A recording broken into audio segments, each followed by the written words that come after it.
بسم اللہ الرحمن الرحیم۔ عذاب قبر حق ہے۔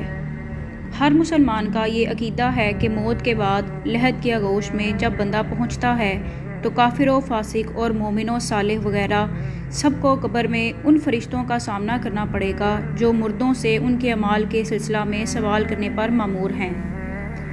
قبر سے ہی آخرت کا سفر شروع ہو جاتا ہے۔ سعادت مند ہے وہ شخص جو یہاں پاس ہو جائے اور محروم ہے وہ انسان جو یہاں فیل ہو جائے۔ اسی لیے آپ صلی اللہ علیہ وآلہ وسلم نے فرمایا، قبر آخرت کی منزلوں میں سے پہلی منزل ہے۔ جو یہاں نجات پا گیا آگے بھی نجات سے ہمکنار ہوگا، اور جو یہاں نجات سے محروم رہا آگے بھی خسارہ در خسارہ اس کے لیے مقدر ہے۔ اسی طرح جہنم کا عذاب بھی برحق ہے۔ کافروں، منکروں اور عاصیوں ہاتھیوں کو اس سے دوچار ہونا پڑے گا۔ قرآن پاک نے صاف لفظوں میں بیان کر دیا ہے، بلا شبہ مجرموں کو عذاب جہنم میں رہنا پڑے گا۔ اور ایک جگہ تو سورہ مریم میں اللہ تعالیٰ نے فرمایا، تم میں سے ہر شخص کو جہنم کی پشت پر سے گزرنا ہی ہوگا، یہ خدا کا طے شدہ فیصلہ ہے۔ پھر اللہ تعالیٰ نے فرمایا، ہم اہل تقویٰ کو جہنم میں گرنے سے بچا لیں گے اور ظالموں کو اس میں اوندے منہ گرا دیں گے۔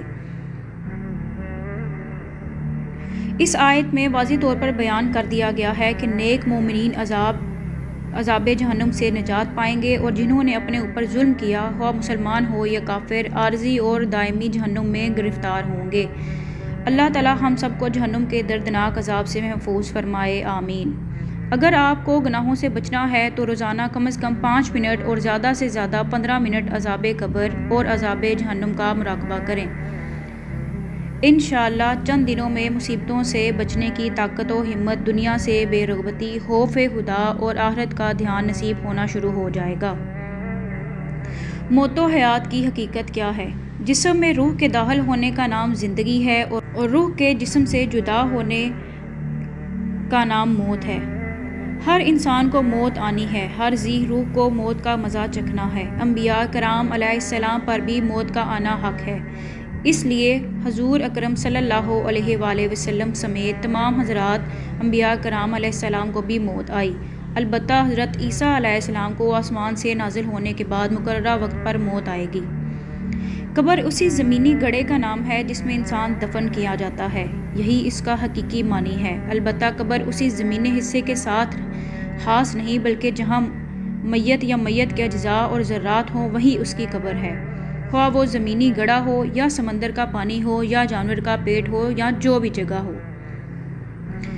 برزخ کا معنی ہے پردہ۔ برزخ زمانے کا نام ہے۔ موت سے لے کر قیامت تک کا جو زمانہ ہے اس کو برزخ کہا جاتا ہے، یعنی عالم برزخ۔ قبر مکان کا نام ہے، جبکہ برزخ زمانے کا، اور مکان اور زمانے میں کبھی تعارض اور ٹکراؤ نہیں ہوا کرتا۔ اس لیے اگر کوئی مردہ قبر میں مدفون ہے تو وہ بھی قبر ہے اور برزخ میں بھی۔ اس طرح انسان جب مرتا ہے تو وہ فوراً برزخ میں منتقل ہو جاتا ہے، تو دفنانے سے پہلے جب وہ ہمارے سامنے رکھا ہوا ہوتا ہے تو وہ برزخ میں ہوتا ہے، لیکن زمینی قبر میں ابھی تک موجود نہیں ہوتا۔ انسان جب مرتا ہے تو وہ فوراً برزخ میں منتقل ہو جاتا ہے، چاہے وہ ہمارے سامنے رکھا ہوا ہو یا اس کے اعضاء اور ذرات جہاں کہیں بھی ہوں۔ برزخ کے حالات کو اللہ نے انسانوں سے چھپا رکھا ہے۔ قرآن و حدیث میں قبر اور برزخ کے جو حالات مذکور ہیں ان کو ماننا ضروری ہے اور ان پر ایمان لانا واجب ہے۔ علیین اور سجین کہاں ہیں؟ انسان جب وفات پا جائے تو نیک شخص کی روح علیین میں، جبکہ برے شخص کی روح سجین میں چلی جاتی ہے۔ علیین جنت کا ایک مقام ہے اور سجین جہنم کا ایک مقام ہے جہاں بری روحیں جاتی ہیں۔ عالم برزخ میں روح کا اپنے جسم اور جسم کے ذرات کے ساتھ تعلق ضرور ہوتا ہے، اور یہ تعلق قیامت تک رہتا ہے۔